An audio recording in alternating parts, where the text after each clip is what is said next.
This November in the portal, we will be hosting Everyday Analysis, both Helen Rollins and Alfie Bown, for a month-long process focusing on psychoanalysis and politics. We will be discussing the difference between activism and politics, the impact of platform capitalism on our psychology, as well as the signifiers left and right in capitalism. To get involved, visit philosophyportal.online. Dimitri, here we are. We're at the Multiversity, Joris de Kelver's home in Vilvoorde near Brussels, and we're here, of course, for the Writing for a First Cause anthology launch, which we're going to be hosting at Philosophy Portal tomorrow. But you and I have been thinking about politics, obviously inspired by the Philosophy Portal. We're doing the early Marx course in the middle of that. But I think the thread of thought we want to discuss here is a thread of thought inspired by basically when I published Real Speculations, I opened that book with a critique, a dialectical critique of new atheism. And if I could summarize that dialectical critique, it would be something like they open for the 21st century a critique of religion, another critique of religion, but it never actually ends up getting to a critique of politics. And here being inspired by the early Marx and specifically the critique of the philosophy of right, Marx kind of suggests as a first principle that the critique of religion is necessary, but its only necessity is to point towards a critique of politics. That the critique of theology would become the critique of politics, that the critique of heaven would become the critique of earth. And I feel like that's where our culture is kind of stuck. That our culture is at the moment processing religion, but it ultimately, many different threads brings us towards antinomies in politics, where even people of a similar religious orientation could find themselves fragmenting and fracturing and in an antinomic position when it comes to the political. That it's almost like a necessary gesture to bring theology and religion back into the equation, but ultimately this is only a kind of preparation for the political in some way, and that's the way I'm seeing it. And you know, Real Speculations certainly doesn't offer us a political vision, I don't think. I think it's primarily, I'm kind of been reflecting on lately how for the longest time I kind of have tried to delay my confrontation with Marx because it's just so problematic, and I really feel like it's so difficult to interpret Marx well. And it's so easy to make a fool of yourself thinking about Marx.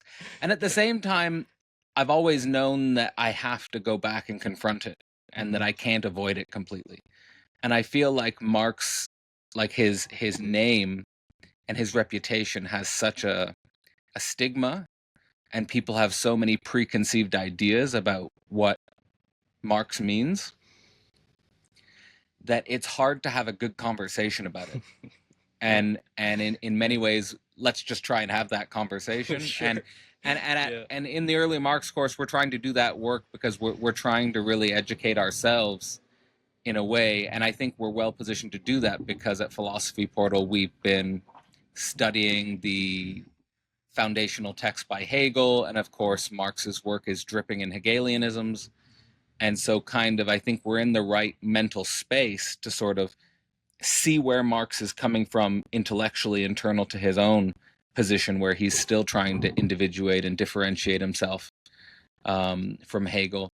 And I say all that as a kind of preface to the conversation because after I released Real Speculations, you started working on a quite lengthy article, which became Communization and Absolute Capitalism. And in that article, you're kind of picking up the ball, so to speak, where I sort of frame the challenge of Real Speculations, which is the theopolitical and ultimately I say our moment is kind of stuck in a Petersonian Christianized superstructure, Yeah.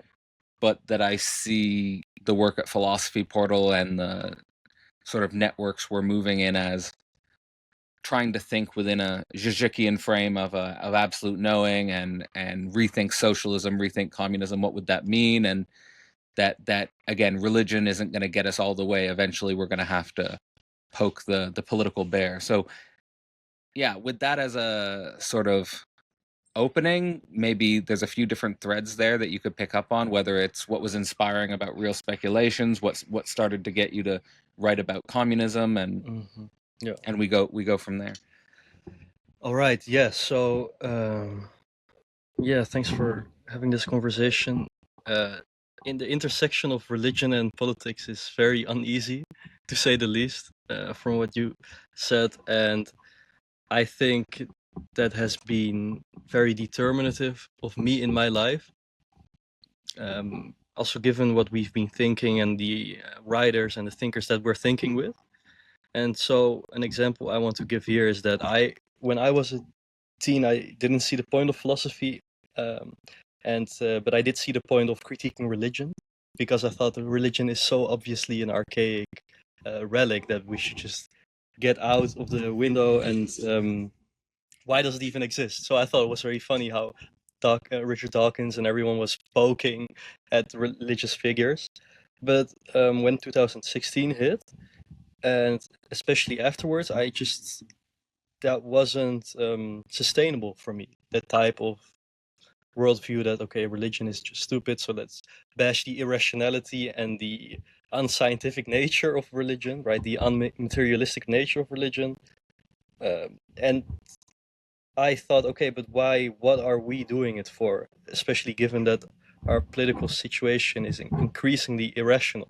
Like, maybe just like religion, right? There is these rampant fantasies in the political scene, and in election cycles, right? And this hope, and like you're almost, it's a bit like sports too. Like you're praying, like, please, like, win the vote, whoever the candidate that is being voted for, or that it's more so also a lesser of two evils. Like, is it worth to get Trump in? Should we vote Trump? That's a question that leftists were working with in 2016, and Zizek. Like we should vote for Trump to accelerate the decline. Like maybe if it will get worse in this particular way, actually it will motivate something positively in the left. And well, that was Bernie, right? Like that was the hope. And so now what we see is that the failure of Trump leads to even a deepening of the right.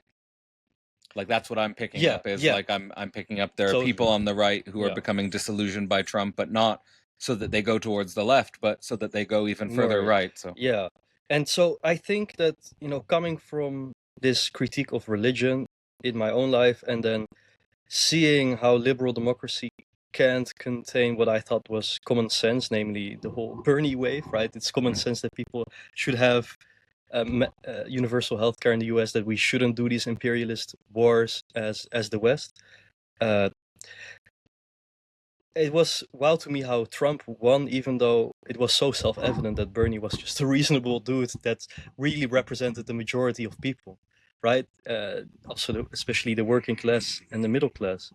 And so I think that critiquing religion and then this kind of religious revolt from the right, this enthusiasm of Trump, and he's going to usher in a new era and a revolution, as they call it too. I think that in a way, that whole new atheist thing, it was also operating from a liberal democratic framework, which is being broken up by both Bernie and Trump in that era. And I think that really made it apparent to me that it's not enough to be a liberal and a very left-wing liberal, but like we have to fundamentally think through the fundamental coordinates, like the things that we take for granted, that we have to question it because they're undermined. So obviously, I thought, You can look, for example, in the fact of imperialist wars, and it was just and the fact and also the combination of imperialist wars and then what happens to the working class in the West, really. Like those are the things that I was thinking about, and the skyrocketing inequality, digital media and its power, which is totally left unquestioned by most electoral politics. And so, yeah, I want to draw that out as a way I've been relating to the division between religion and politics and how it has taken shape for me personally. And so what really emerged in that gap is the question of communism, of really like capitalism. Like, is this the end? And so, of course, as a leftist, you want to critique capitalism, you'll quickly go to Marx. And so, I thought that real speculations, you don't deal with Marx in that book. No, This is why you're also working it immediately after. You're like, let's go to Marx now. I can't avoid it. And And so, but I was like, okay, this is a good opportunity for me to like respond to real speculations from my Marxian history and background, because I've been because you have when I first met you, that's what the first thing. Those were I think my first interaction with you was you asking me a question about communism or the commons. Yeah. So the question of communism, that's something. It just lingers. It's still lingering, and it's here right there. So communization in absolute capitalism is a response to real speculations, and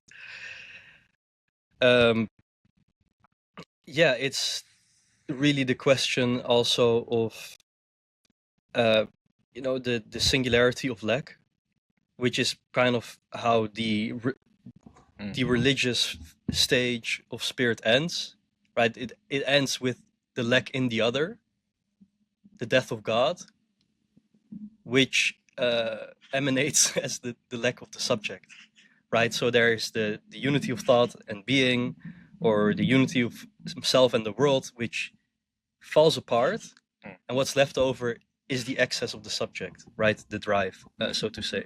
So this is, given that we've been doing these type of metaphysics on the subject, and especially inspired by Zizek, of course, and his German idealism, psychoanalysis, but then Marxism, how does that relate to this question of the subject, of this lack in the other and lack of the subject? So this is something I wanted to address with communization in absolute capitalism. So that theoretical innovation, you could say, by Zizek, which is there really, I think, grounded to a large extent in Lacan's objet petit a.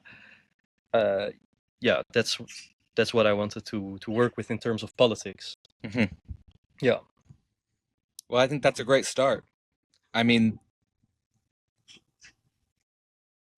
I'll start with why, you ask why critique religion. Yeah. And I guess I had the Richard Dawkins view in 2005, which was we critique religion because it needs to be fully deconstructed in order to birth what I take to be his positive political project, which would be liberal humanism. Yeah. And I don't think I think he's a liberal, but I don't think he would be opposed to a democratic socialism in terms of economic policy. He's obviously against woke, but I think that the big tragedy of our political era is that woke, for some people, has become synonymous with socialism. Yeah. And of course, socialism has almost literally nothing to do with woke when we're thinking about the origins of socialism in the 19th century. So I guess in my mind, I did have kind of like let's call it the Scandinavian telos. Like, I think if you were asking me when I was 19 or 20, like what would be possible future in politics, it would be something like a spread of the Scandinavian model. Like, that's pretty good. And why can't we just keep expanding the socialist protections, basically, like the Yeah. socialization of capital. And you kind of Yeah. see that when you read the early Marx, you can sort of compare the form of capitalist politics that he was dealing with versus the form of capitalist politics we're dealing with, where you can sort of see, okay, that there has been some real advance with the socialization of capital, like just basic things about the welfare state. And one of the reasons why I found that sympathetic as a younger man was because my family was on welfare. Like in many ways, I was protected by the welfare state. Mm-hmm. Like when my mom would fall into unemployment, basically, like we were protected by that. And I was also in a single parent household, and anyway, that's my own personal background. But of course, this is all broken down, right? Like I think if there's one big change from 2005 to 2025, the last 20 years, it's a breakdown of the liberal consensus. Mm-hmm. Yeah. And we could say that is like the political center breaking. Yeah. And then and I think that, like, when you mentioned, for example, Trump and Bernie, like, we have to understand those phenomena. One, why are we centering American politics? Because America is kind of like the center of capitalist politics. Yeah. And it's still the center of the political world in many ways. And I think we pay attention to American politics because we kind of know unconsciously, or like depending on how conscious or unconscious it is, that they are in many ways still the center. We're not in like a truly multi-center or multipolar world. There's still an American center in many ways. But Trump and Bernie, I think, have to be understood together in the sense that they both break the liberal consensus.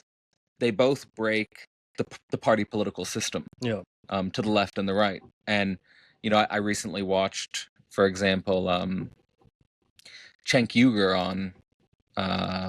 on this YouTube channel called Surrounded, on this YouTube show called Surrounded, where he's surrounded by a bunch of left and right people, and he's trying to convince both orientations that money in politics is the center problem. And he says, look, we've done establishment Democrats, we've done establishment Republicans, we've done populist right. The only thing we haven't tried is populist left. Right? So he's kind of arguing that, like, we've exhausted every potential political possibility. And I would say, yes, but we haven't tried like a genuinely fascist right, which is why I think that's happening. Like, basically, like, the pop right is going more right. They're not going left. No. And there's something about the pop left that is at one time popular in a way. Like, for example, Bernie Sanders gets Bernie Sanders gets big rallies, like oligarchy tour. It seems to generate a real energy. Like, and I think that's a real energy. Or like in the UK, someone like Gary Stevenson gets a lot of attention. Yeah. But there seems to be a way in which it doesn't have the cultural zeitgeist. Like, I don't know if you agree with that, but I guess from my mind, like, the cultural zeitgeist is still with the popular right. And that's why I have so many questions about what would it really mean to, in the Catronian sense, like rebirth of the millennial left. Like, Right. I still feel like I'm still in a position of mourning. Like, in the sense that I don't really feel like the left has the culture. It doesn't have the cultural object. No. And even when I listen to bigger voices on the left who aren't talking about, like, inequality, basically, like a like, when I listen to Bernie Sanders and Gary Stevenson, I'm like, I'm all the way there, like, in terms of the spirit, in terms of like where they are, like, I'm with them. But like, when I listen to a lot of people on the left talk about cultural or religious issues, I'm like, I'm deeply not with them in a way. Like, I'm not necessarily against them, but I'm not with them in a, like, I don't think that's where the political real is at the moment, in a way. So ultimately here, what I want to say is, I mean, we could take that's kind of like talking about popular politics over the last 20 years and how it's evolved. But what I really think is crucial for us in our conversation here is the way in which and let me say this, I fell into, for a brief period of time, what I would call an unreflective, embarrassing style of Marxist communism in terms of my identity. And like, there are some presentations I did and some, just some conferences I attended where I'm just glad that they aren't online. Like, but like, it was from those embarrassing moments where I turned to philosophy, and I ultimately turned to Zizkian philosophy. And I want to bring up what you said about the singularity of lack and the lack in the other. Yeah. Because I think the singularity of lack and the lack in the other is where we start when we're thinking about Marxism, where the critique of Marxism, I think, that we hold is basically that Marx doesn't go deeply enough into subjective lack itself. Like he points out a certain historical form of lack, Yeah. like the lack of the 19th century working class, but he doesn't go to lack as such, like subject as constitutively lacking. No. Right? He almost articulates the opposite, that the working class lacks because there's an obstacle enemy. Mm-hmm.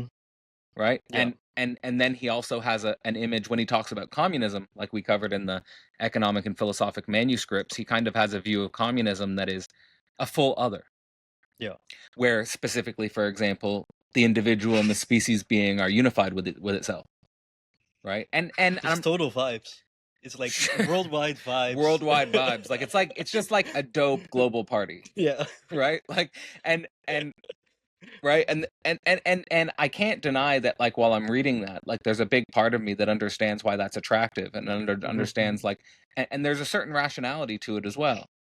But at the same time, I think the perspective, at least we're bringing to it, is, you know, at best we have a kind of agnosticism towards that, you know, and at worst we might think that that form of political consciousness is actually part of the fundamental problem, in a sense. Yeah, like the total vibes turn into totalitarian vibes. Right. And so that's something to think here, like because if we want to have a conversation about Marxism, of course we should address Stalinism and Maoism. We should address how the movement has actually been liquidated, right? And as Catron will agree, there will be many points of its liquidation, right? There, the Stalinization of the Soviet Union, which doesn't come from nowhere, of course. That's one liquidation. That's a setback. Of course, I guess the disappointments of you know, Maoism turning into Dengism, and other ways in which, you know, yeah, leftist electoral parties have been siding with capital, with woke language and woke flags and all of these things.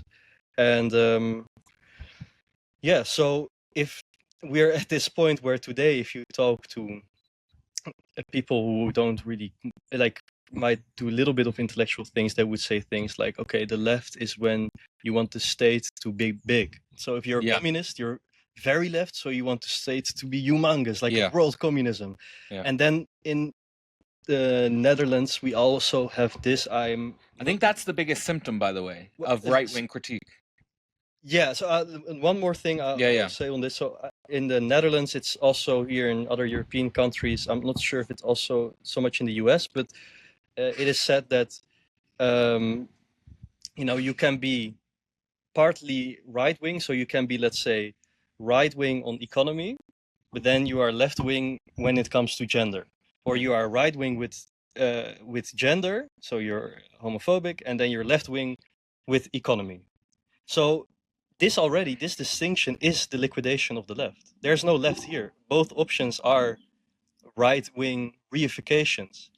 And so, but the left is caught up in electoral cycles and in engaging with these types of discourses.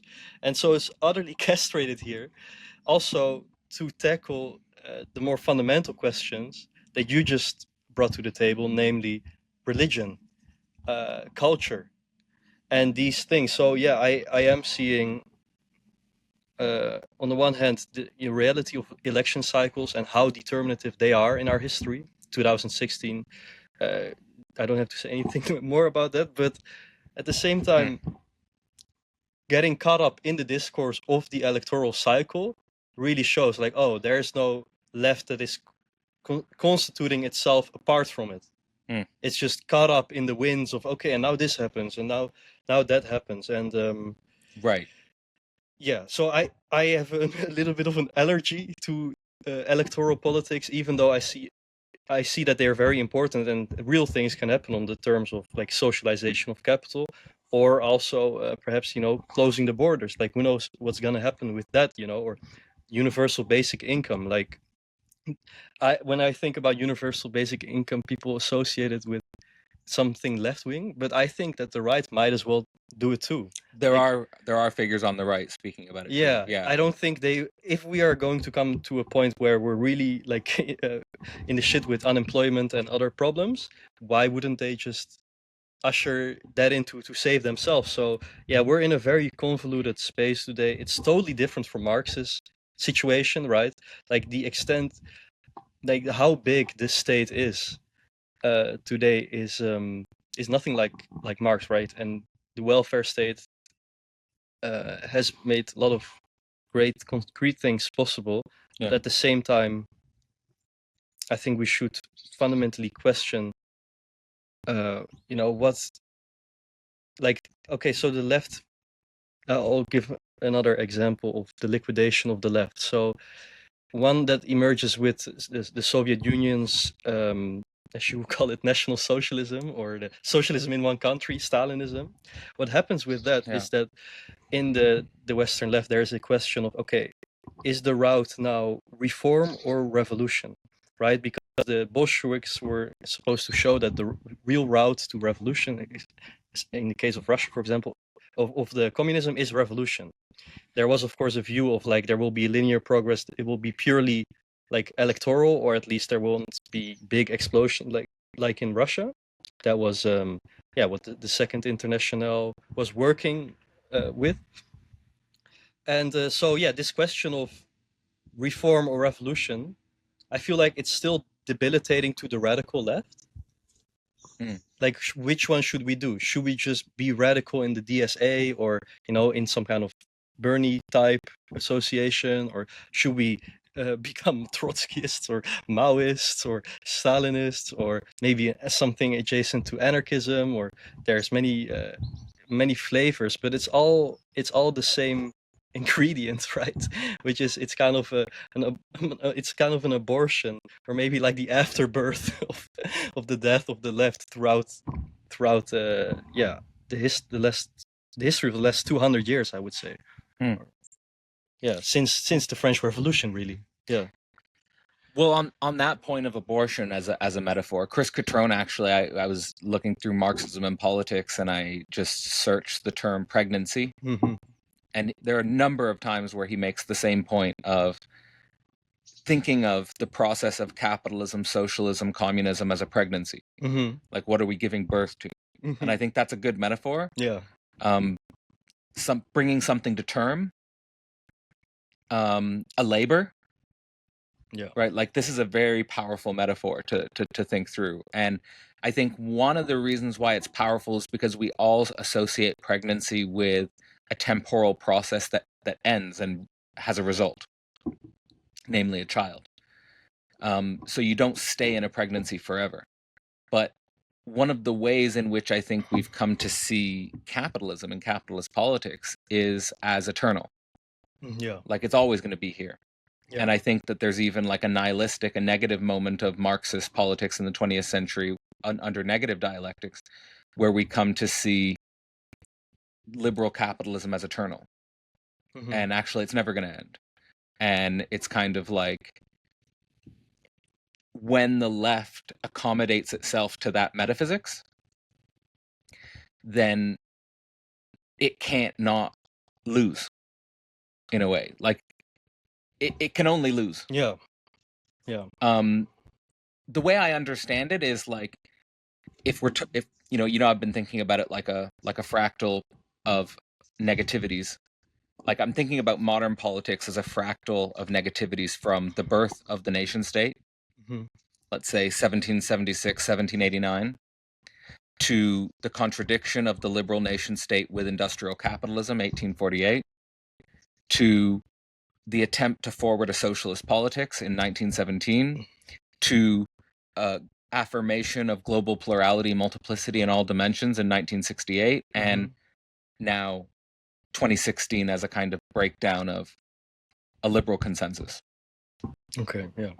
That's kind of like the fractal I'm seeing, and all of that in many ways is different dimensions of capitalist politics, where the right is the right wing of capital, like there's a right wing and a left wing of capital, but that the challenge before us on the actual terms of the left have to go beyond electoral cycles as such. Is that how you understand it? Like that if we stay within electoral cycles, there can be nothing but this kind of oscillation where we kind of like Cenk Uygur saying, like, we've tried this, we've tried that, but we haven't tried this left populism, which the reason why we haven't tried it is because it takes us outside of capitalist politics. So someone like Catrone will say there's no appetite for that. Like, so like that democratic socialism won't work because there's not an appetite within capitalist politics for that option. So there has to be some, you know, and I'll just say one more thing, that there's, in this breakdown of the liberal consensus, in this breakdown of a liberal center, there's a lot of people on all areas who it's like a desire for a dictator. Like it's a desire for something non-democratic. And I think this can take on flavors of a pre-liberalism, like a let's just embrace monarchy, like maybe the liberal nation state was itself a problem. There can be various forms of like desires for like let's say a fascist or a totalitarian ethno-state, like let's just organize around race realism. But then there's also, I think, someone like Slavoj Žižek, who's basically saying like we need a point of dictatorial violence in relationship to the way capitalism basically functions. And like in terms of the discourse that I follow, it's like within the most left liberal political economy, like a Thomas Piketty, you have the desire for an international wealth tax, which someone like Gary Stevenson supports, which someone like Bernie Sanders supports, but there's no political ability to do it. So it becomes just this spectral impossibility. Like we can't do it. Because we're operating within the terms of capitalist politics. It's wild also how ridiculous it then instantly looks, right? Like you're reading it and you're like, okay, this Piketty book or whatever Bernie's saying or Gary Stevenson or Yanis Varoufakis is very reasonable. Of course, we need an international coalition of left-leaning countries to institute global tax and other measures. But then as soon as you start imagining it, you're like, oh, that's not gonna happen. Like that'll be crushed in each country before they'll ever be able to organize on an international basis. Well, so let alone Gary Stevenson seems to think like that there can be a slow build-up. Like that if we build up the argument in the UK, if we build up the argument in Japan, if we build up the argument in Canada, that eventually we could have a coalition between those governments to do something internationally. You know, but someone like I think Benjamin Studebaker would say that's not going to happen. Like that's impossible. Like that's dreaming. Like that's not actually, like he'll say the way is shut. Like that's not actually a way forward. Well, maybe it's also like these people are working from different presuppositions. And so well, we can't know if either are right or wrong. I don't think we can say that after the fact. We can only say that after the fact, right? And here I am. I'm thinking about Plato and what Plato says about politics and facts. So is politics commonsensical? Can we know what kind of policy is objectively the most feasible and desirable? And somewhere in the Republic, Plato goes into this and says, no, it's the best one can do when it comes to politics in the sense of really enacting a decision and a measure, a different policy. He says that the best that can be based on is informed opinion. So you can be informed, and that's what can set you up to perform a certain action. And then, so my question to Studebaker would be, okay, so if that's impossible, what is the route? Like, what is your route? You know, like, how are we going to relate to that impossibility? Because I don't find it satisfactory to say, okay, it's impossible. And he has the idea of vulture socialism. Okay. Like I don't know like what it practically entails, other than it gives you the image of circling the elephant, or the donkey. You know, to use the Republican Democrat. There's a dying animal. Like there's a dying animal. The state is a dying animal, and we have to circle the carcass. And I guess he's thinking when the animal dies, there's a moment there. An emancipatory moment there, potentially. And I think there's something right about that, in that our task is to prepare Mm. And at the same time, our task is to think about what are the universal stakes of our goals, which are global and which are universal, because that is what the left is. It's a universalist movement, Mm-hmm. just like Christianity is. And um, Mm-hmm. yeah, I think here I'm thinking about real speculations and communization. And so the eternity of capitalism in my article, I call that absolute capitalism, right? Like any way that you imagine yourself out of it, it's inconceivable, it's ridiculous. Mm. You're always left with capitalism. You're always just Yeah. doing what you got to do to, to sustain yourself. I mean, I always say like a crucial moment for me in getting out of my kind of naive Marxist identity was accepting the presupposition that capitalism is going to be here for my entire life. Yeah. Like on an emotional level, Yeah. I said, look, stop dreaming of this space where capitalism is going to be gone. Like it's not. Like assume it's going to be here. Yeah. And maybe Exactly. I hope I'm wrong, but Yeah. but assume it will be here. Yeah. And so work within that constraint. Yeah, and I think that's what Marx did. Mm. Like, really think that's what capital is, because only if you take that what you just said can you write something like capital. Because for Marx, capital is not. Of course, I'm aware that Marx is historicizing capitalism, saying capitalism is not eternal. Mhm. But still, once you are in capitalism, the very presuppositions of the capitalist system prepose its own eternity.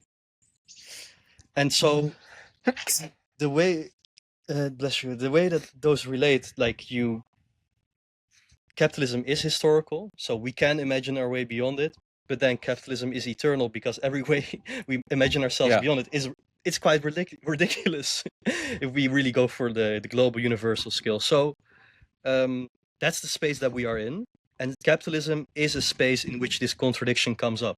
So let's work with that. I think that's what my plea is in my article, communization in absolute capitalism. So that's the other side of it, right? This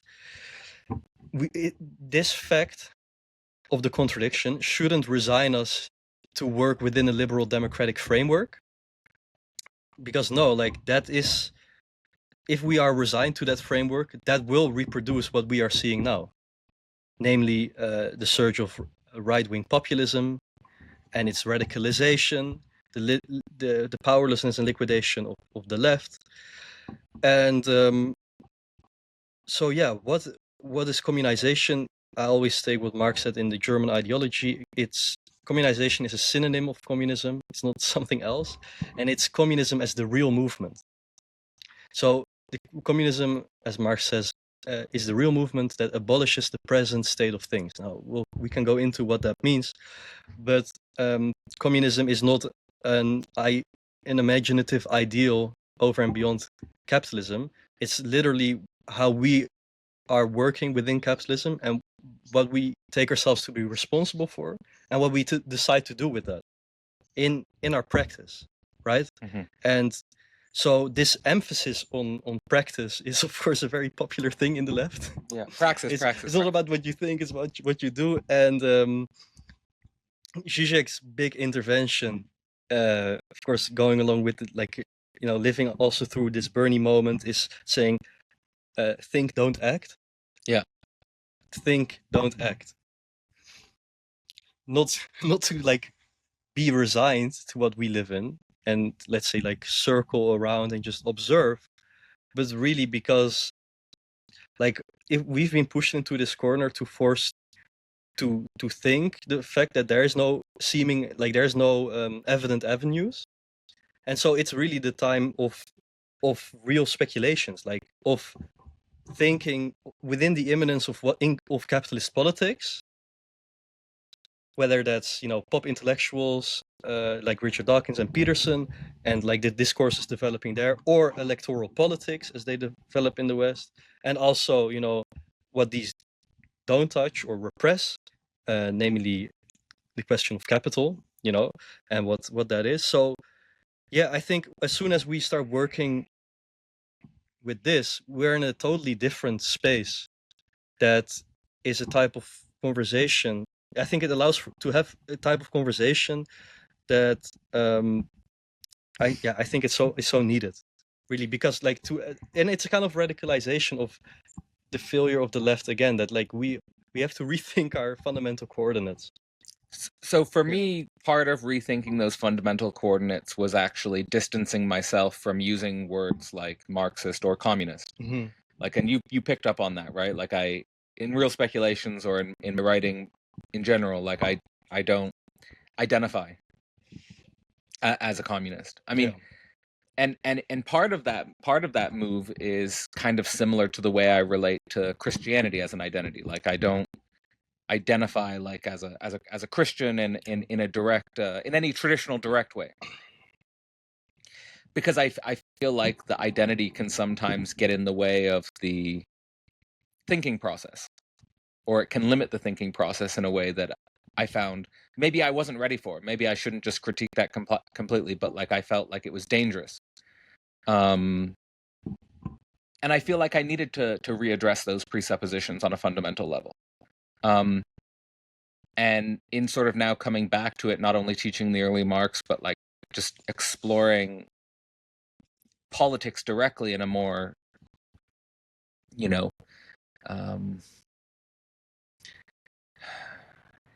in a more direct way. I suppose where I want to start is the lack in the other, subjective lack, as kind of like this philosophical innovation that now we can maybe bring into politics, where a lot of Marxist theory, a lot of communist theory might not understand those distinctions or work with those distinctions, where they posit the fullness of the other in communism, and maybe they don't think too deeply about what would be the nature of the subjective drive in communism. That you use the term communization, and so like here I'm totally wanting to learn from you that I associate the term communization as thinking more processually, as opposed, you emphasize in your article cuts, breaks, and our responsibility for these cuts and breaks without a ideal standard by which they're measured.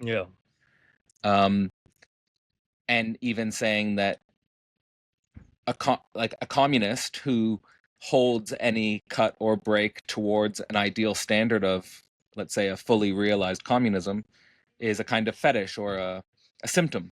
That is, that's capitalist ideology.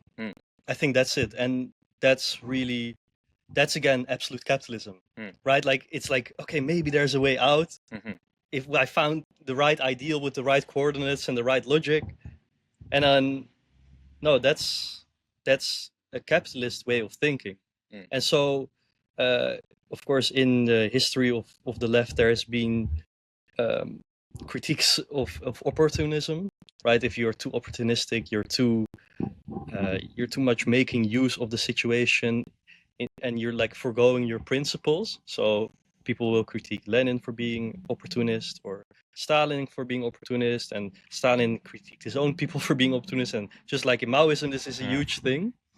And the other side, of the critique is not saying you're opportunist, but saying you are dogmatic and you're cult-like, and saying actually you're too principled in a way that paralyzes you and makes you politically useless, right? So these are two sides that we keep seeing re-emerging. They're still very much alive today, right? It's like the question, for example, when you are a politician in some kind of social democratic party, how much should you be willing to step towards right-wing politicians to establish relations, but then aren't you like letting yourself go and undermining the movement? And so this is the question to which we never have an answer. It's an informed opinion we can cultivate on it that makes us act in a way that will be a rupture. And I think this mirror of opportunism and we can call dogmatism. Dogmatism. I think both are we shouldn't look at it moralistically. We should look at it as two possible routes that might have value to them. Like maybe we should be opportunistic with some things, but maybe we should also be like completely dogmatic with other things. And so here, should we be dogmatic with things? Yes, of course, because when it comes to the question of feminism, like, of course there has to be equality between men and women. That's just a dogmatism that we can't forgo. And it's and for, or like rape, of course we shouldn't discuss it. Or torture, like, of course that's wrong. Like, there's no world in which, yeah, maybe it was right. No, it was wrong. And so You're talking about getting into the ends justifying the means. Like, we tortured them because we got X information. Like, yeah, but no, it's wrong. It's like something we should not do. It should not be part of the ethical system. It shouldn't be something that is normalized in the sense that it becomes a norm, that is really a ritual that is in our society. And yeah, I think we are coming. That's the Trumpian break. It breaks with the norms of liberal democracy, right? I wanted to talk about. That's what Zizek keeps reaffirming. But what? Yeah. So what Trump is doing is that all types. Okay. So what we have now is, I believe, next Friday, Trump and Putin will have a conversation in Alaska. This is historically quite wild and unheard of. But so they're having a conversation, of course, about Ukraine and who is going to get what. So who is not there? Zelensky and Europe.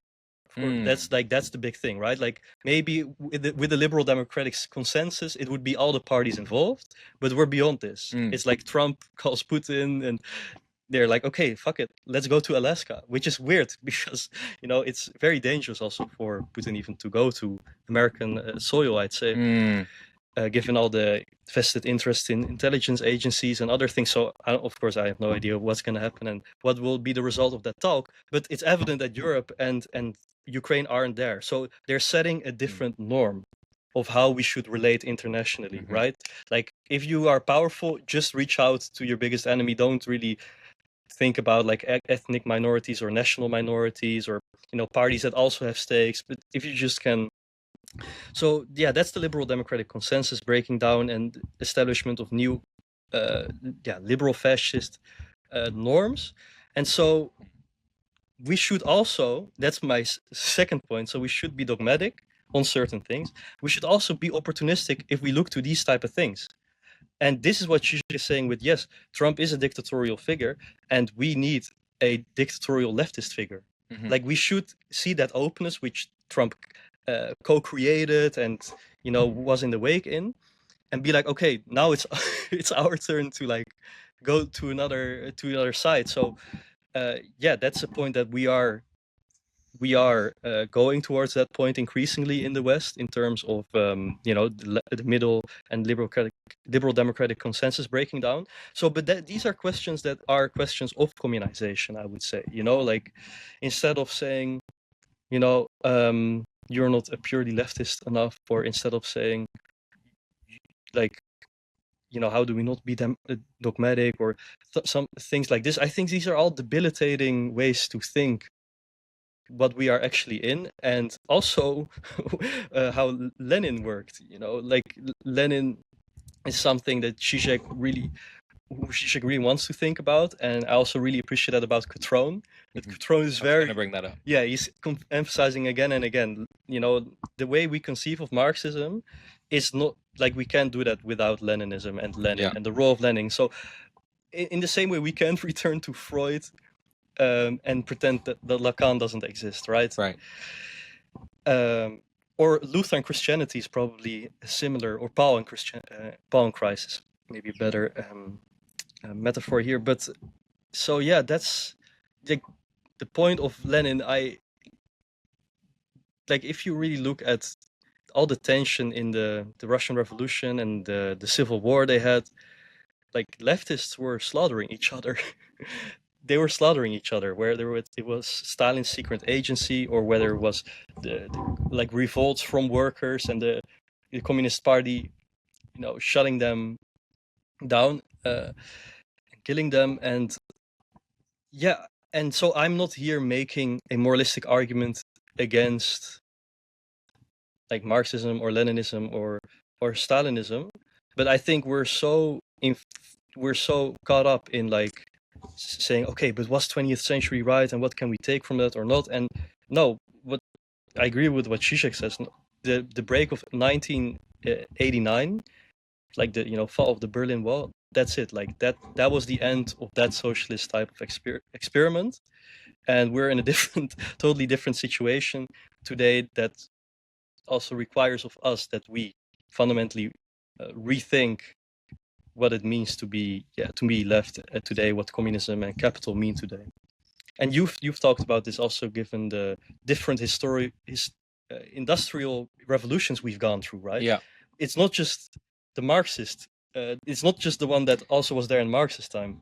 Yeah, he saw the first, like, the idea I'm playing with right now is that he saw the first industrial revolution in its full form, but then he didn't anticipate that there would be a second, a third, a fourth wave of industrial revolution. And and what if even the technological singularity thinkers are wrong, and like that there'll be a fifth and a sixth and a seventh? Like there's just like like there's going to be phase transitions of industrial revolution unfolding, like in ways like, and every new phase has unfathomable technologies. Right, like every new phase has possibilities that weren't that may have been latent in the previous system, but nobody could see them. Yeah. Right, possibilities that we didn't know could become actual. Yeah. And how does that change politics? But like what we've actually had is like a mixture of capitalist politics with intensifying industrial revolutions, where in these waves of industrial revolution we have had the capacity to socialize capital in some areas of the world. But I think in like many areas of the world, capitalist politics still functions as it did in 1840s and Marxist time. Yeah. Right. But what I wanted to say about the liberal norms changing and like liberal fascism emerging is like, you were saying we should take as a dogmatic principle the feminism and equality of women.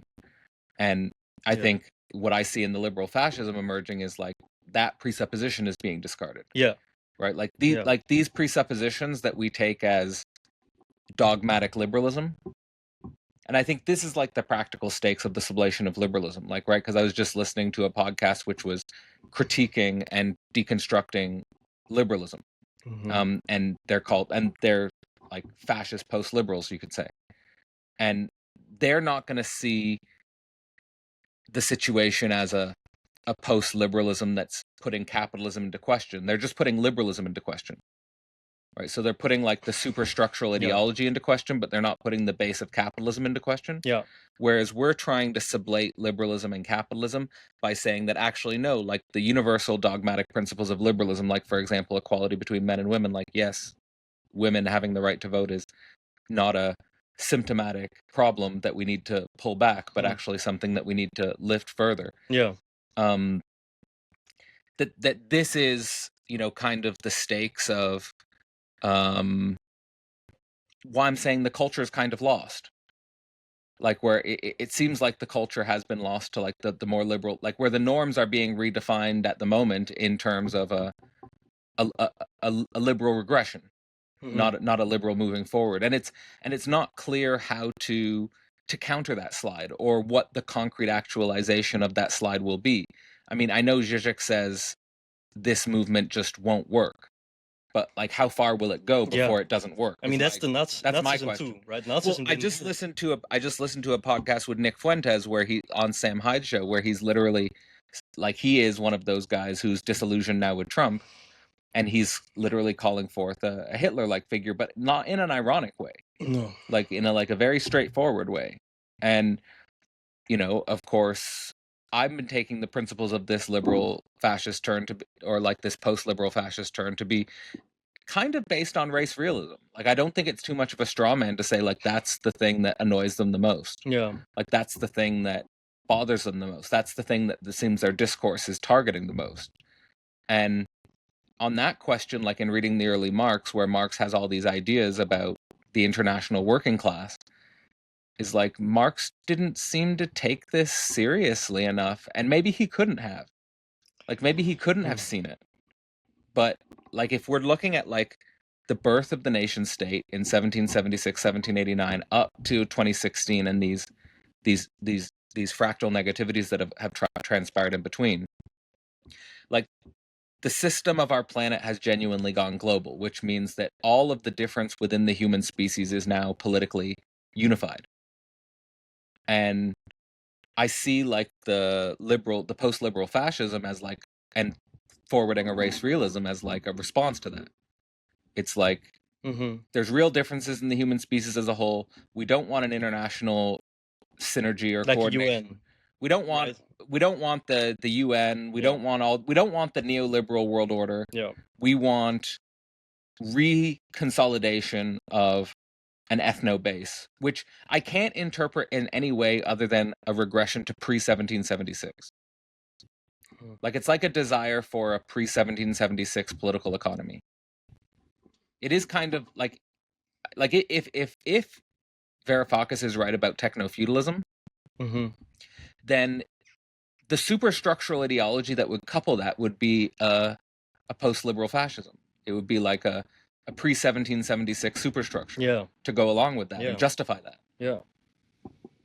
Yeah, and at the same time, we also have the ambiguous space of people at the forefront here, with from Trump to Orban to Erdogan to Wilders. They all have they're all liberals in how they function, in the way that, you know, they're elected politicians. Like Turkey is a democracy, right, in its constitution, but then more and more, because of the norms change, it's like formal that it's a democracy, but it's really like there's no way there to assert a political legitimacy except for the dictatorial one, right? Except for the one on the side of Erdogan or Trump or Orban, and yeah, that is very autocratic, right? There's a certain type of fixation of one type of leader who is going to who's finally going to upend the neoliberal order with its open borders, right? Its borderlessness when it comes to gender, or its borderlessness when it comes to migrants and race. And then also they say big capital. Sometimes they do mention it, you know. But indeed, what you said is right. The conservatives, they critique liberalism, but they tend to do that without fundamentally questioning how capitalism is actually underneath that. And so, and I think that I really like intelligent conservatives because they have great critiques of liberalism. Yeah.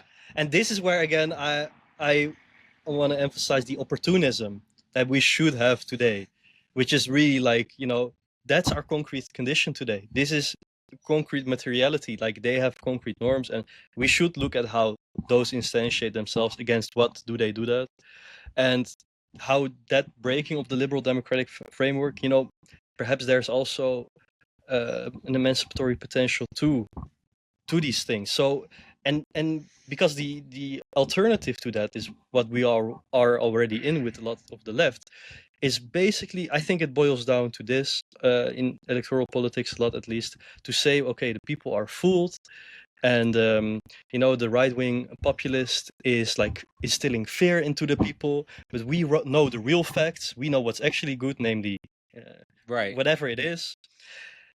And so, you know, our day is coming. Maybe when it will be getting worse, it's coming, or, you know, we are at least staying noble because we are on the side of the facts, even though they're unpopular. And it's like, no, like, first of all, the facts are like quite popular. If you ask people, like, do you want healthcare? It's like, yes, of course. And that's concretely being taken from, do you want to have housing? You want to own a house? Like, these are all popular things that are now being distributed in capitalism towards the property owners, right?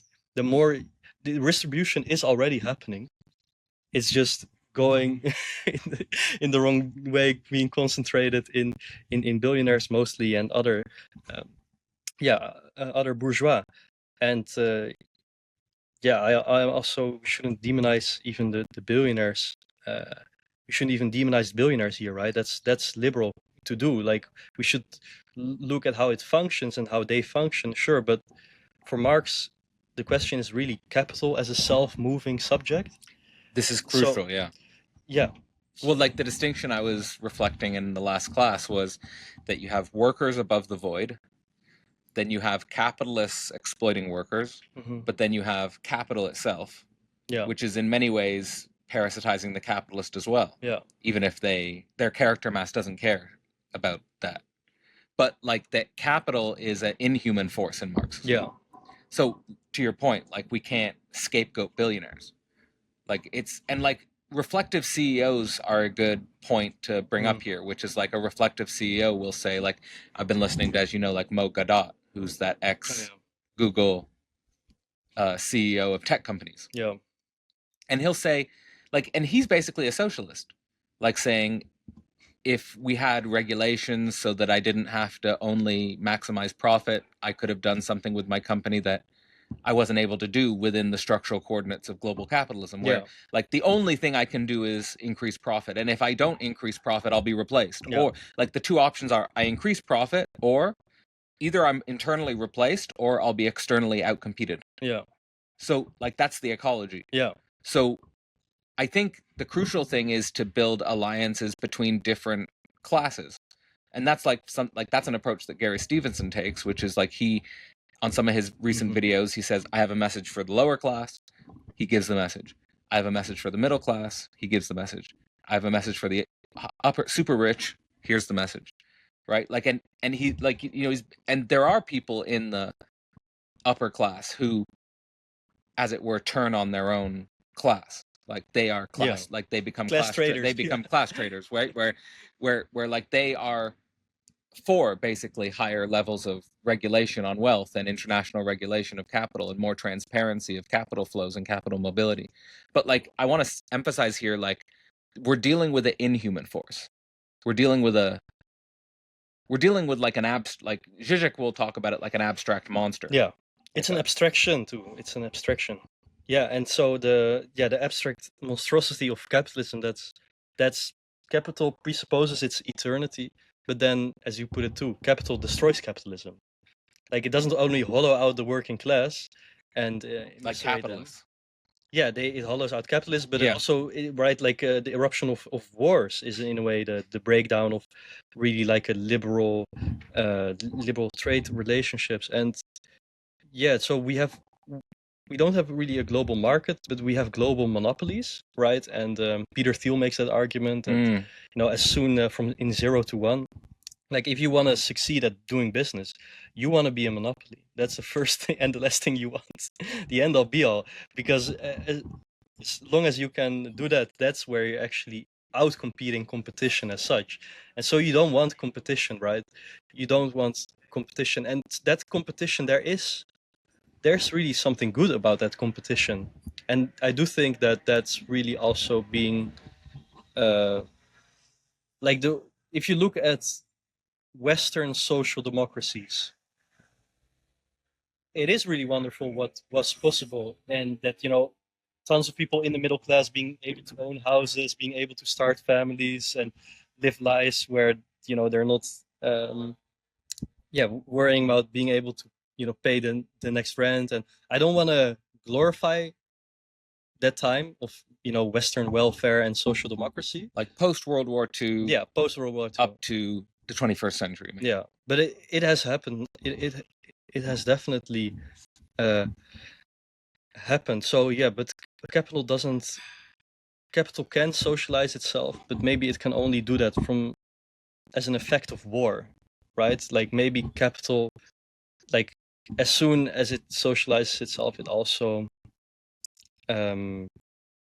I think the politics has to socialize it, no? Like the politics of capital can socialize it. I don't know if like capitalist politics left to itself, I don't think naturally socializes. No. I think that there are certain negativities that capitalist politics, my interpretation is that there are certain negativities which capitalist politics causes, which we then have a choice to respond to.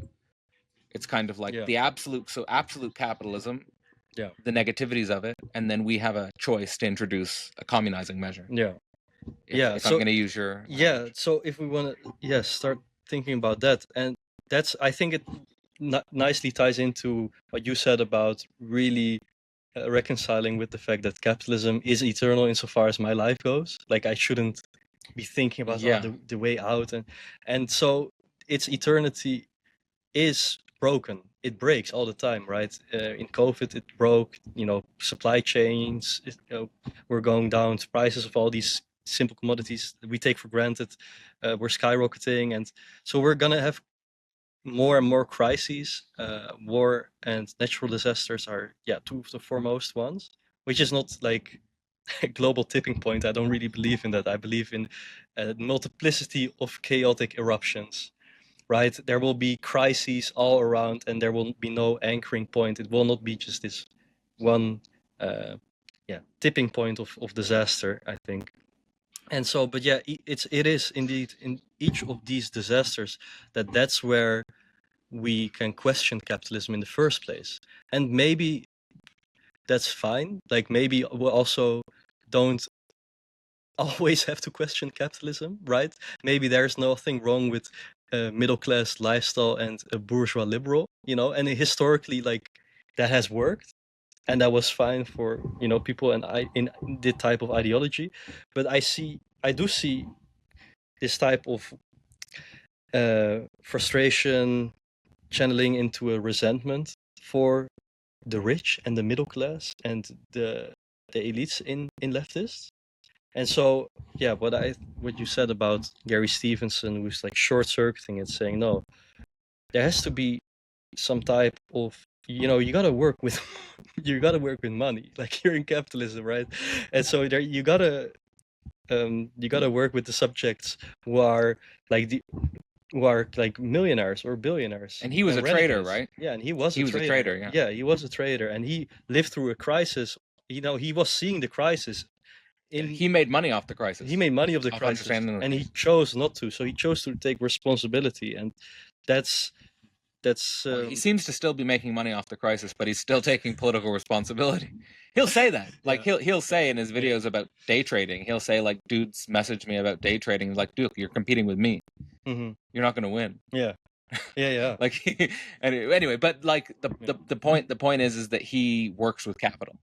He understands how it works, which was one of my presuppositions. Also, getting into it was like I actually learned small business. Like I took a business course. Mm-hmm. Like I got to learn online business. Yeah. Right. Like, and it was incredibly, like, I had a tremendous amount of resistance to it. Mm-hmm. Yeah. Yeah, and I think that's really the thing that leftists feel like, okay, if I enter into this world, it will eat me. Yeah, it will eat me. It will undermine who I stand for and what I value. I'll become a character mask of capital. Yeah, like a clown, really, right? And yes. And there's something you have to watch out for that. Yeah, I was about to say, there's something true. No, that's true. You can see it in your life, like people who've just chosen just to make money and work themselves to death, or to earn money and don't do anything. Like these type of things that are not admirable or desirable, and that are also, I think, more importantly, they're not freedom. Right, and that's for me, that's the ultimate goal here. It's like communism. It's about freedom, and so we live in capitalism, and there's an unfreedom to that. But so is it then the most free to, be a thing that we need the party as the spearhead of the working class to liberate us? This is freedom? The real. I don't think so. So this is the real question, I think, that appears in your article, and I want to juxtapose towards the work we've been doing with Catrone. Mm-hmm. Is like the distinction between a kind of, let's call it, evolutionary mobilism of a teleological dialectic of, and this is from Marx, where it's going slavery, feudalism, capitalism, socialism, communism. And in the paper we covered, the economic and philosophic manuscripts, Marx outlines the movement from feudalism to capitalism in a very convincing way, showing how the basic atom of feudalism is the lord and the serf. The tension between the lord and the serf necessarily leads towards the tension between the capitalist and the proletariat in industrial conditions. We're still in industrial conditions, but Marx thinks through basically taking up a socialist politics, basically taking up a dictatorship of the proletariat, that we can first emancipate the workers in socialism, and then second emancipate the human in communism. And that's the direction he thinks about it. Now, of course, that hasn't happened. But this basic, for example, someone like Catrone calling for a socialist unity, saying, okay, let's take up that we're capitalist politicians and we can organize around socialism, is basically pointing towards a evolutionary idea of the necessity of the dictatorship of the proletariat. And I take it to be that your article, Absolute Communization and Absolute Capitalism, is more forwarding what I take to be... Now, Zizek has consistently critiqued evolutionary mobilism. Yeah. And he much more thinks in terms of these radical breaks, but at the same time, Zizek is critical of this idea of like a revolution that solves everything. Yeah. Right? And so he's saying, yes, we need some sort of dictatorial revolutionary cut, but we also need to have a kind of like conservative reflection on the fact that we don't know what we're doing and that we could cause enormous catastrophe and our ideas might not work. Yeah. So I think that's how he understands conservative communism in its like most robust form. Like where he has this idea of, I take it to be like conservative politicians making sure the day-to-day society is functioning, mixed with a kind of Leninist elite that is introducing more radical cuts and communizing measures and breaks. Yeah, so it's not the working class en masse rising up in a collective right. It's not workers of the world unite. No. No. And let's be clear. Like I've been studying again what we've been calling this post-liberal fascism now. And there is seemingly a passionate energy among quote unquote workers, not as workers, but as white people or as, Englishmen or, like there's like, let's organize as Englishmen. Yeah. Let's organize as white people. Yeah. But there's no energy like that seems to be galvanized on the same order as let's have workers of the world unite. Like, so that seems to be like a key symptom of Marxism that, and like even Zizek says, like every failed revolution produces every fascism is a result of a failed revolution, socialist revolution. Yeah. So there's a way in which the attempt to introduce socializing measures to capitalism and the failure of that leads to the local population of a certain region responding with something that we call fascism. Yeah.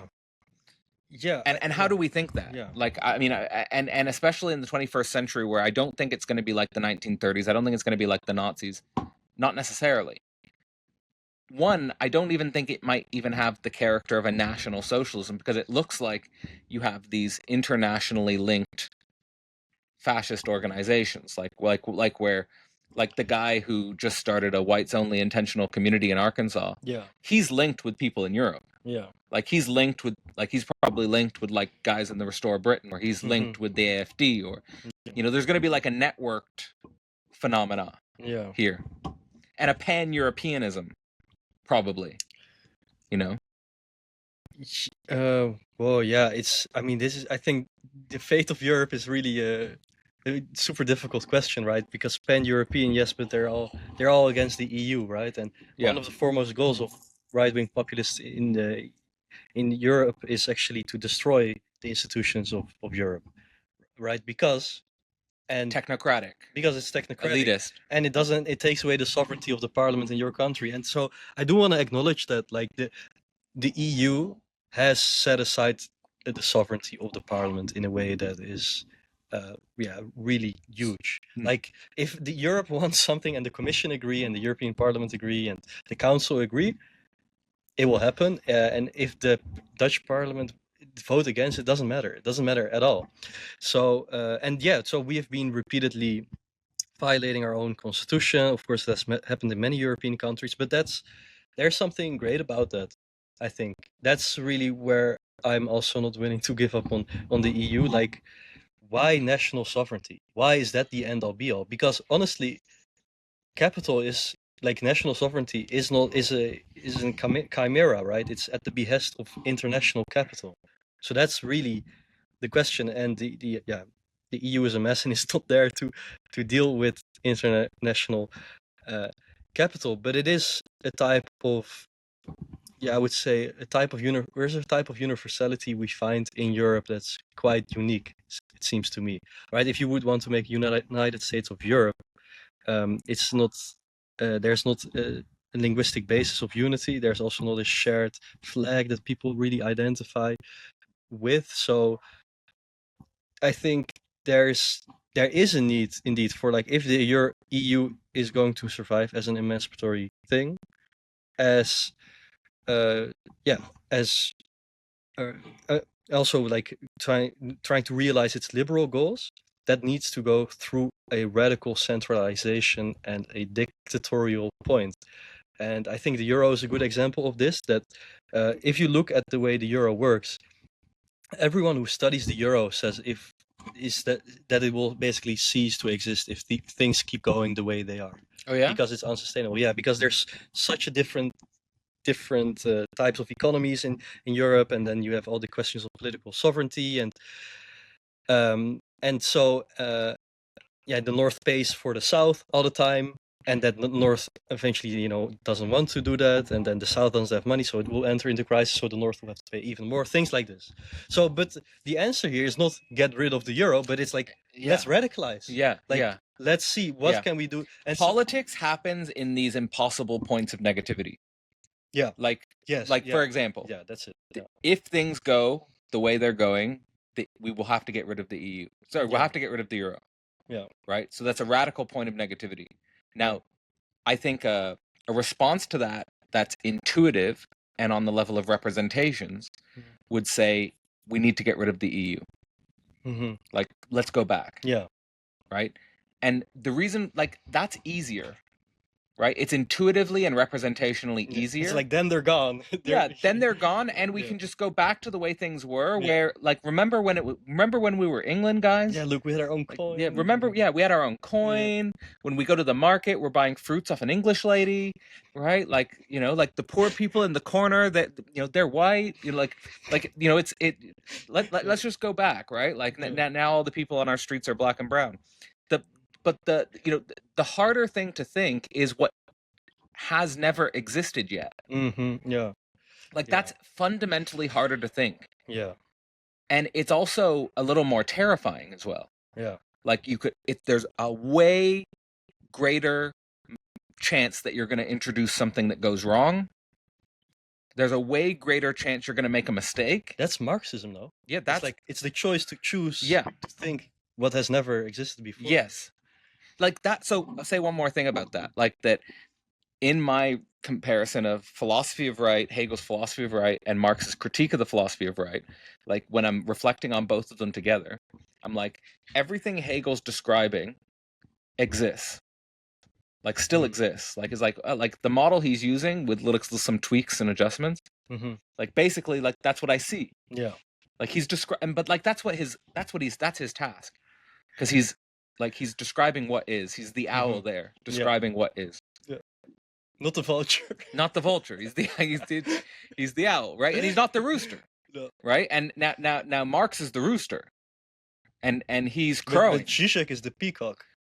Let's discuss. We have to get to what bird Zizek is. I want to get to what bird Zizek is. But before we get to what bird Zizek is, what Marx is describing in the critique of the philosophy of right, I'm just sitting there and I'm just taking a hard look at everything Marx is telling me. I'm like, it doesn't exist. It doesn't exist. It hasn't. It still doesn't exist. Yeah. But like you're saying, that is the challenge of Marx's politics, is thinking what doesn't exist. Yeah. You're in the. I think you are in whether or not Marx himself was totally reflective on this, he is thinking in the lack in the other. Yeah. To bring it back around to that key concept, I think, which we need to reinvent Marxism with, is the lack in the other. Yeah. And I take it to be, I don't know 100% yet, but I take it to be that early Marx had this big other of communism. Mm-hmm. I can basically I can fill the lack in the other. Yeah. Look, guys. Yeah. But then as he goes on, and I'm here pointing specifically at Das Kapital, the big technical analysis of capital, how it works basically. Yeah. I feel like he must have gotten rid of that. That fullness of the big other, and he's just studying the lack in the other then, how does it basically function? Yeah. Yeah. How does the lack in the other function? Yeah. I think that is true. MCM. Capital, he has seen how, capital is historical, but at the same time it sustains itself with a sense of eternity and a presupposed eternity.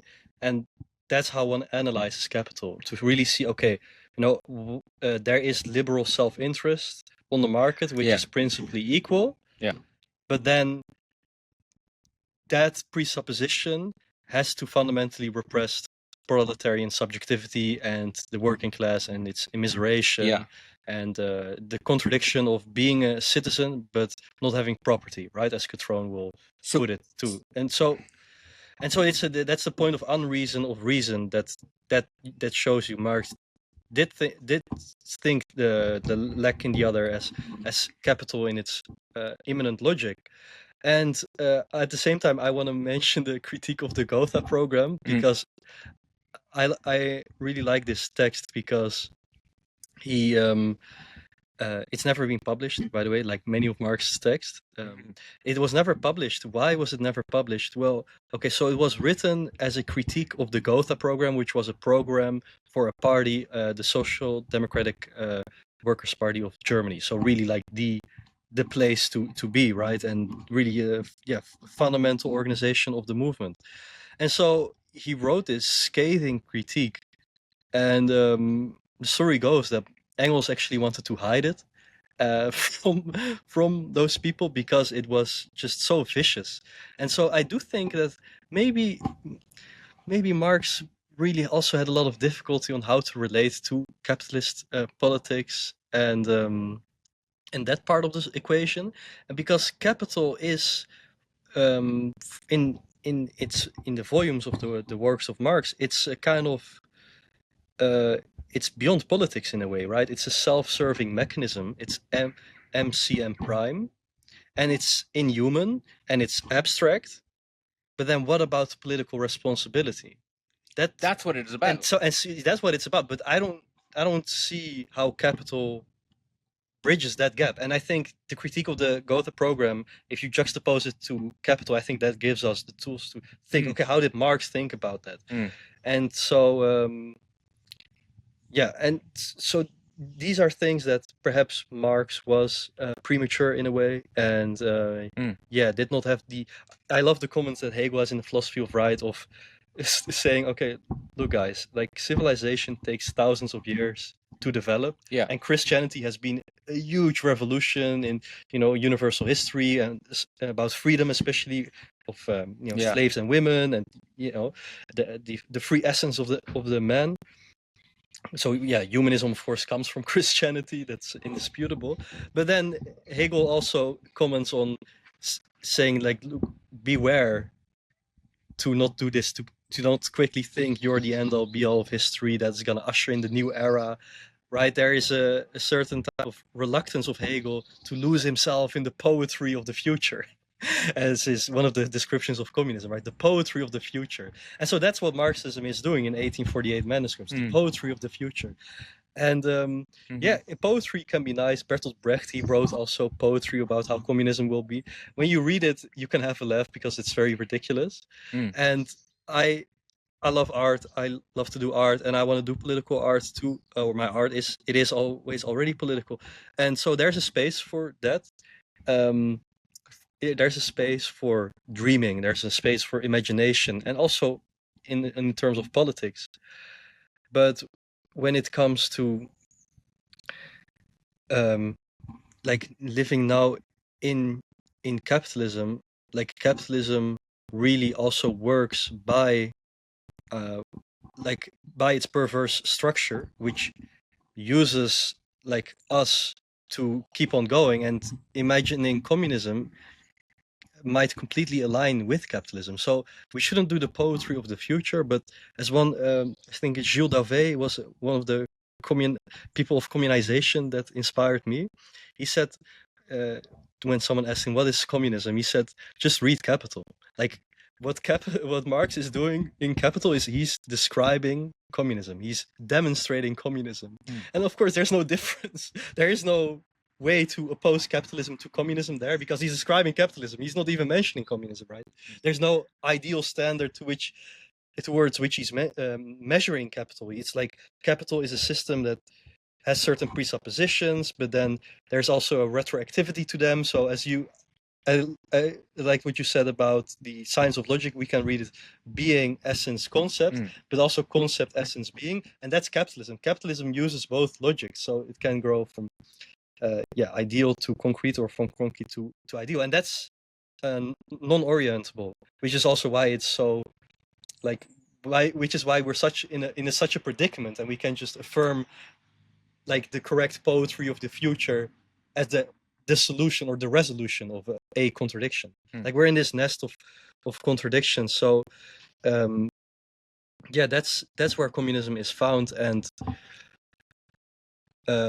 that's what it means for me also to be a communist, to really be committed to being at the edge of capital, and also to we were talking about wonder yesterday with Dylan Shaw and the portal, and I think that's correct. We should have a sense of wonder, and also a sense of wonder about how capitalism works, because it's such an elegant system in a way. It's monstrous, but it's elegant.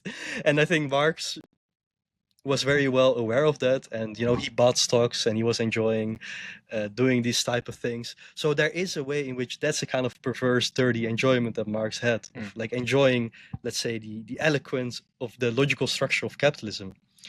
But that also, it's not that he reified it, he defetishized it, he dialecticized it towards subjectivity or the lack in the other.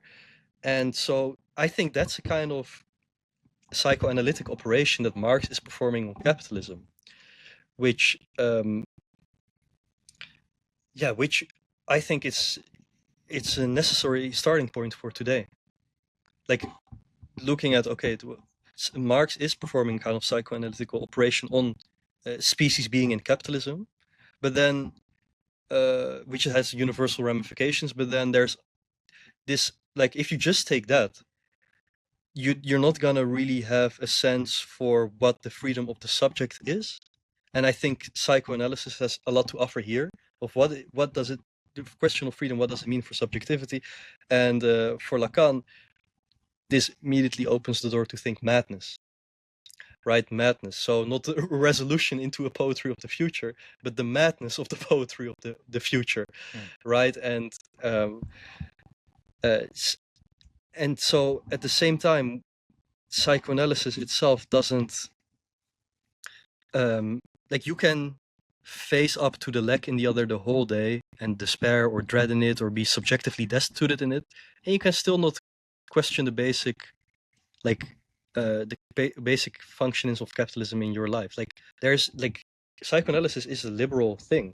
Yeah. And so right, Freud was, he was a liberal political subject. Lots of depressed women came to him and they were all middle class, right? And you can read novels from the early 20th century and there's lots of like middle class women where like they're left alone and they don't have anything to do, but they're still rich. And you could argue that the subjectivity of psychoanalysis is a middle class subjectivity, like also who can afford to do psychoanalysis. Yeah, that's a huge thing. Right? I surely can't afford it, and I don't even feel like entering psychoanalysis, honestly. I think I'm beyond the point that I would find it as an attractive thing to do and to include it in my life. Of course, nothing wrong with it. Like do it, and you can get lots out of it. Perhaps I can too. But no, the psychoanalytic logic, I think that's the way we also have to do philosophy. And philosophy is philosophy is a tool to really, I would say, deepen the psychoanalytical practice in regards to freedom, but you also have to think Marxism in that. So I think it's, once we think, I think the status of the vanishing mediation is quite hard to think or ambiguous to us. For example, if you look at Hegel's system, it seems like it's such a beautiful, eloquent system. Everything is in its place. But Hegel in his time was, I mean, if you would read it, you would see it as massively eclectic, right? So Hegel is very eclectic, taking things from lots of different things. Marx was very eclectic, taking from lots of different disciplines. Zizek is very eclectic. German idealism, psychoanalysis, Marxism. Like, what does that have to do with each other? Freud and Lacan as well. Yeah. So, but that's thinking, right? Like that's thinking, but as soon as you establish something in that, it kind of lots of times it's obfuscated that there was an eclectic basis and that through a subjective decision became singularized. But yeah, that's grounded in the negativities of and the crises of capitalism today in terms of politics, right? And our politics. So I'll leave it there. Yeah. I just want to take up two things. Like the first thing is the way in which you have liberal self-interest as the basis of liberal capitalism, but then it represses proletarianized subjectivity. Yeah. And like, I want to give a concrete example of that is like, there was a podcast of Diary of a CEO with Gary Stevenson and another guy, I think his name's Daniel something. He's an entrepreneur. And like, he gives the perfect liberal self-interest approach, like this entrepreneur, like just pull yourself up by the bootstraps. Look at me. I came from a working class family and now I'm a successful entrepreneur. I own 7 companies. I've made millions of dollars and so forth. But he can only think like that on the basis that he represses proletarianized subjectivity. And he's necessarily thinking about economics from the position of individual self-interest. Yeah. He's not thinking about political economy from the perspective of society as a whole. Yeah. Right. And I think that's the challenge. And that's also the challenge of Marxism is how do you take liberal self-interest as a model, and how do you then think about society as a whole, and how do you think about the relationship between that? Like that's what I would take to be the task of sublating liberalism. And if you don't do that, then you regress to a post-liberal fascism or something like that is where we are. And then the second thing in terms of your article on communizing measures is like I'm thinking about my own self-responsibility as a capitalist politician. And like, have I introduced communizing measures? I feel like I'm constantly, like, I feel like my subjectivity in a day-to-day way, it takes into account MCM, but it tries to short circuit the M prime. Like or reflect on another sort of thing I think is I reflect on in this context is my actual goal, which is kind of like cultivating philosophical consciousness and philosophical community, is this measure needed to make sure that the goal of maximizing philosophical consciousness and philosophical community necessary for me to introduce a communizing measure so that I short circuit the MCM prime mechanism, so that the MCM prime mechanism doesn't get in the way of the cultivation of the philosophical community. But there's never like that's always an ongoing thing, and it's always an abyssal contextual thing. Like it's not a universal thing, it's a singular thing. Yeah. It's a singular cut. Like I think you talk about that in your article, like that communization has singular cuts. Yeah. It's hysterical, like there's a hysterical process involved, like where you're basically, I take the hysteria to be the hysteria of a deadlock of being an absolute capitalism while at the same time needing to introduce a communizing measure. Yeah. And I feel like that's, and I would say like at the moment, like I would say like let's think about that as somehow synergistic with Catron's idea of we're capitalist politicians that are needing to earn the label of socialist politicians or something like that. Yes. Like, so I mean that's how I fully accept it. Like I accept, okay, I like actually that idea in Catron's article, like, okay, like I'm a capitalist politician and we are capitalist politicians, like let's at least accept it. Yeah. And I also like the idea of communizing measures, and I like the idea of communization because it's more of a process and less of a end goal that we know. Yeah. Like I take it to be communization as a process where we may never get to some end state where like it's a totally different system that's not capitalist or something like that. Like maybe not. Yeah. Like maybe it's just capitalism goes on and we have to keep introducing communizing measures if we want to stay human. And maybe, land is right that capital and AI are in some sort of unholy alliance, and that there is a kind of waves of industrial revolution that lead towards something that looks post-human. Like, I mean, I don't know. Yeah. Right. But this is sort of like where we are, or where we think we are. Yeah. Yeah. So on the note of hysteria, I'm reminded of what Lacan said in 1968 about the student revolts. He said, well, you're hysterical and you want a master and you'll get one. Yeah. Right. So the hysteric wants a master.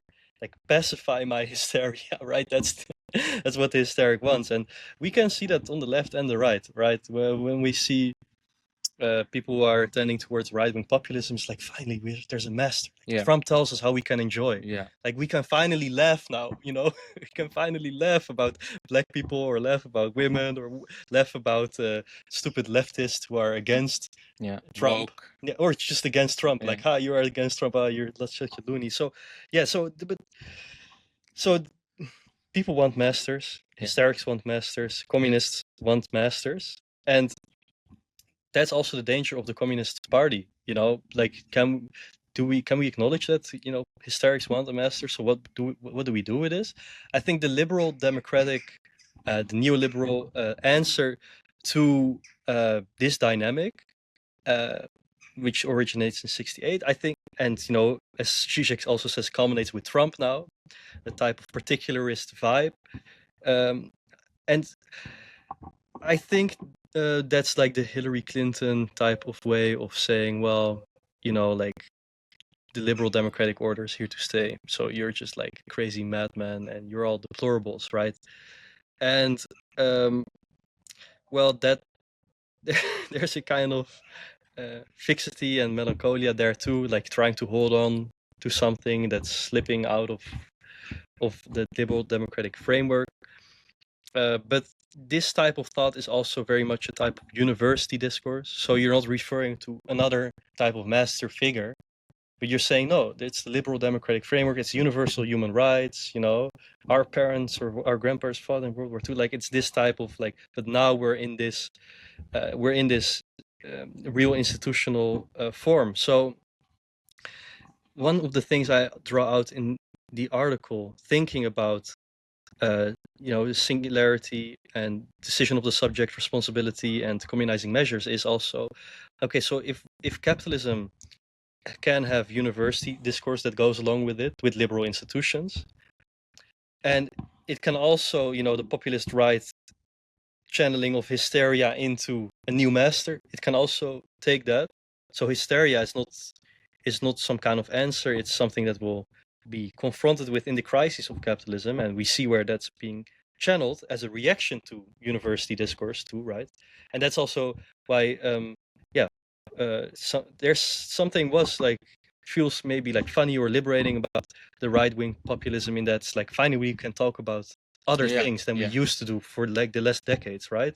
And it breaks a normative hold. It breaks indeed that university taboos are like now freely enjoyed. So university discourse is now just another position. It's not it's not liberal elite. It is a erosion of the liberal elite and a proletarianization of the liberal elite. So I think in this bifurcation that we see happening, if we want to take up the presupposition of the universal left and communism, especially I think the question of the not just the analyst, but also the master is interesting as juxtaposing to university discourse and hysteria, in the sense that it's not only that oneself will be hystericized by capital, but like people will have their hysteria pacified with masters, right? And this will also lead to in the article I say explosions of jouissance,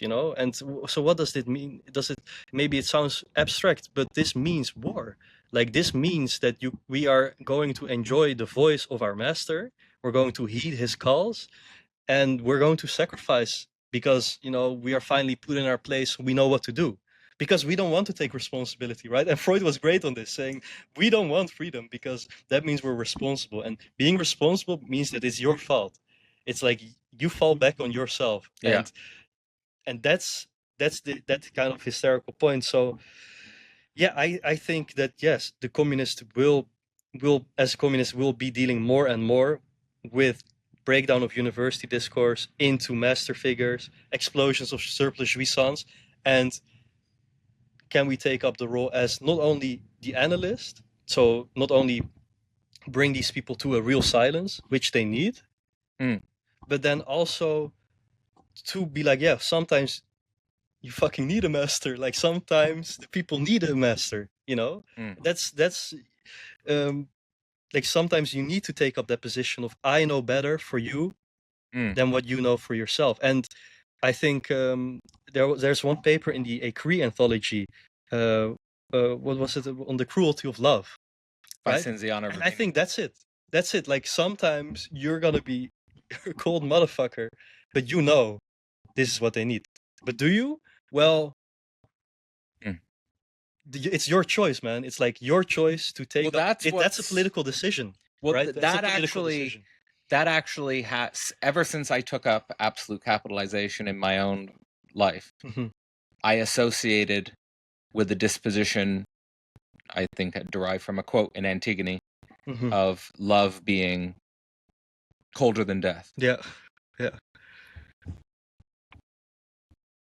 And I guess if I could make like maybe a closing reflection on love as colder than death and the types of things you were talking about in regards to hysterics looking for a master and directing this excess jouissance and so forth, is Yeah. that throughout all of history, the working class has had a master figure direct excess jouissance towards war, Hmm. right? Like go into war. Yeah. And Freud, like like that essay that Freud wrote in 1915 or something Mhm. about thoughts on war and death, he was in many ways shocked and surprised at how liberal civil subjectivity could get so excited about Yeah. charging into war. Yeah. And it seemed to me like reading Marx, and especially his, what I think are his drunk thoughts on communism, is like, it's like he's directing that excess jouissance towards workers' revolution. Mhm. It's like, workers, instead of like being sent into war by a king, why don't we self-organize and have our own socialist revolution? Like it's Yeah. a warlike energy. Yeah. And the enemy is the bourgeoisie, and Yeah. and we need to overcome bourgeois values for a higher plane. And I think today, like in the fourth industrial revolution, I would say, like, in many ways we have impotent subjectivity, we have subjectivity that's isolating, we have almost antisocial or asocial subjectivity, we have subjectivity that's, you could say, like, I've seen a lot of guys like who are, instead of being thrown into war as they would have throughout all of history, they are just like playing video games 24 hours a day, and like they're playing like killing games or something like that, like, but it's basically like a simulation of what their subjectivity would have been doing. Yeah. And it's hard for me to become excited and I'm just galvanized. Yeah, in my mind, I'm thinking about Hitler growing up as a teenager, today. doing all these games of building big worlds so he can build. He had this idea of Albert Speer that he's gonna build Germania. It's gonna be the world capital in Germany, and it's gonna be huge and beautiful. But like today, we just make that in Minecraft or whatever. Right. Right. You can buy Civ 4. You just wank off the whole day. Yeah, you buy Civilization, build your own civilization. Yeah. Yeah. So, I mean, it's hard for me to, like, it really is. I do, like, I've been thinking about Catrone's idea of, like, when you read my writing, it's not from like an adjunct college professor. You should be reading it like it's from an alien planet, like from another. Like, don't presuppose that you know where I'm speaking from and stuff like that. But like what he's saying there is like this period. Voice of Catrone. Yes, but this period in between 1848 and 1917 is, he's thinking about it like an alien planet, like that. When subjectivity could actually connect with socialist emancipatory dreams, like in a positive way. Yeah. And it's hard to like get caught up in it for me, any of that galvanizing energy. But I do think like that people. I guess I'm more. I guess I don't know. Like I guess where I am is like, I'm a capitalist politician. I try to take reflective responsibility for MCM. I think there are like all these cuts and breaks where I have to introduce things that short circuit MCM so that I don't become like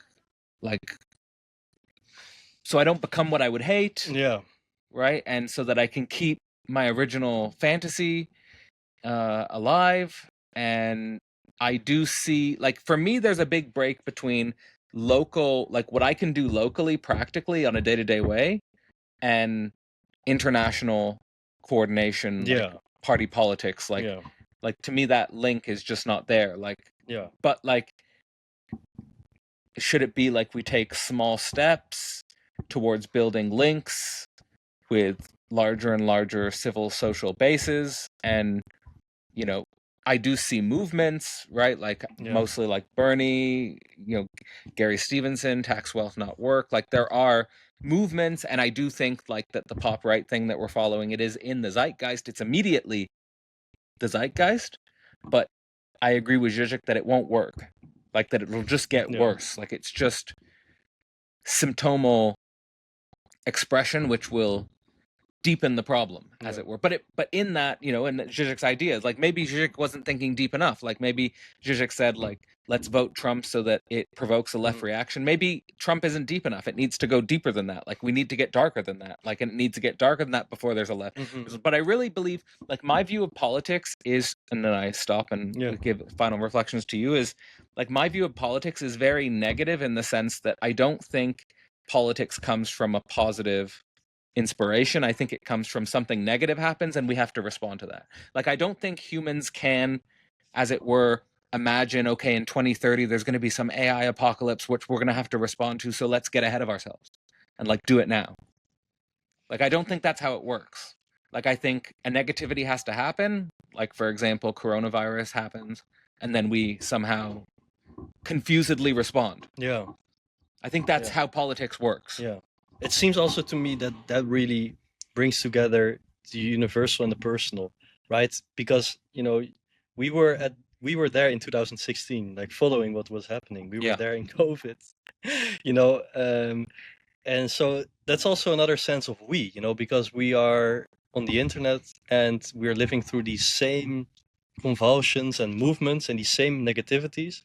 But then there's also a creation of a type of subjectivity who responds to that, and other subjects, and they can link up and network, and maybe another crisis will again sever that link, and there's a sense that I get of like, what's the truest war that we can fight? Because the populist right wing, that's a fake war. At the end of the day, it's a fake war. Can we fight a true war? But we're gonna go to war.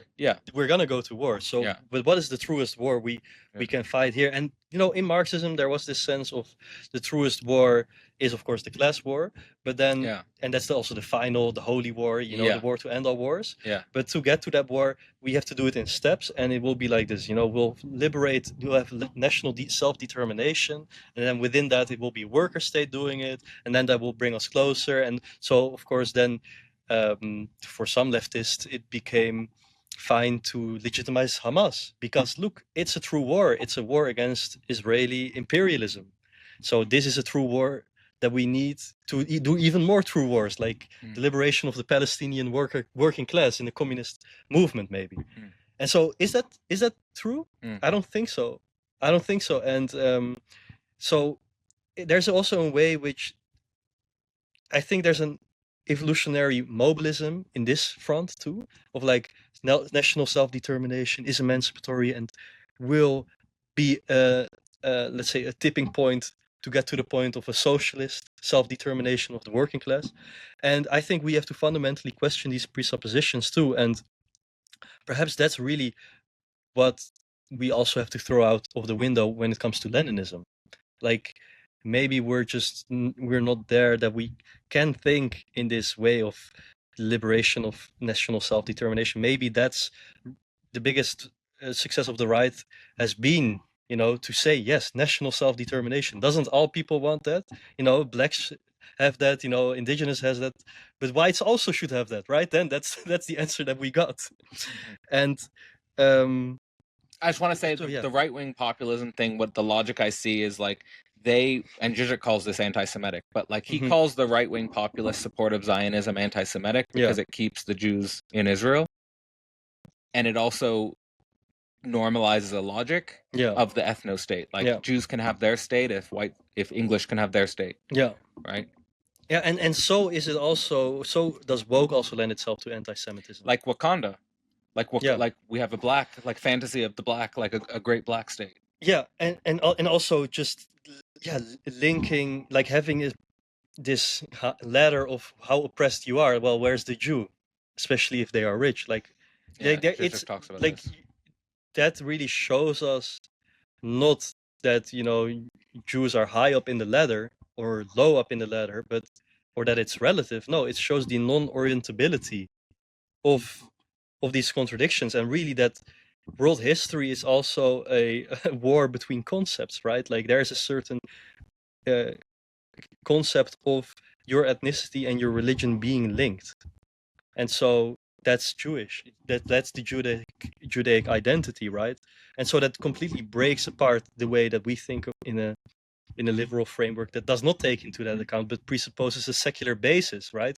Secular basis that you read Luther at home or Calvin, and then in daily life we don't talk about that, Yeah. right? And that's the Christian basis of secular Protestant basis. Yes, exactly, the Protestant basis of secular society. And so communism emerged there.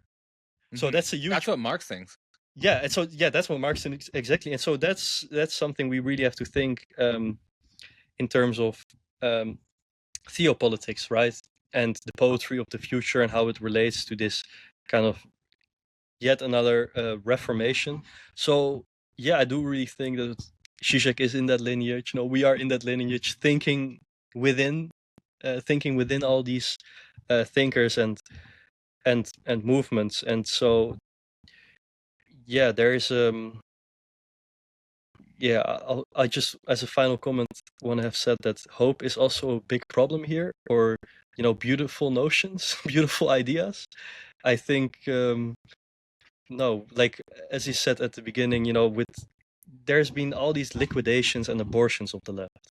That's pregnancy, man. Like when pregnancy is you're gonna have a child and there's shit all over the baby. Maybe it doesn't start breathing too. That happens. Or like pregnancies, like you have no idea what you're creating, and only years after you're like, oh, like this is the child I made. It seems like socialism is in a situation where it keeps getting aborted, but capitalism keeps re-impregnating. Yeah. So like abortion, re-impregnated. Yeah, abortion, with the semen of communists too, right? Like Daniel Gardner told me like that the renewable energies can be like an injection shot into capitalism, and but maybe it's also an insemination, like communists inseminate capitalism with social democracy and national self-determination and all these structures. So yeah, that's that's it for me. Yeah. All right. Yeah. Well, I guess I'll call this something like Real Speculations on Communization. And I'll leave links in the description to Real Speculations, Dimitri's article on absolute capitalization, communization and absolute capitalization, or absolute capitalism, and the early Marx course. So this year, Philosophy Portal, we're doing the early Marx course. We've covered Critique of Philosophy of Right so far. We've also done the economic and philosophic manuscripts. Next month, we're going to be going into Theses on Feuerbach and the German ideology. And so the work of the concept continues. Thanks. This November in the portal, we will be hosting Everyday Analysis, both Helen Rollins and Alfie Baun, for a month-long process focusing on psychoanalysis and politics. We will be discussing the difference between activism and politics, the impact of platform capitalism on our psychology, as well as the signifiers left and right in capitalism. To get involved, visit philosophyportal.online.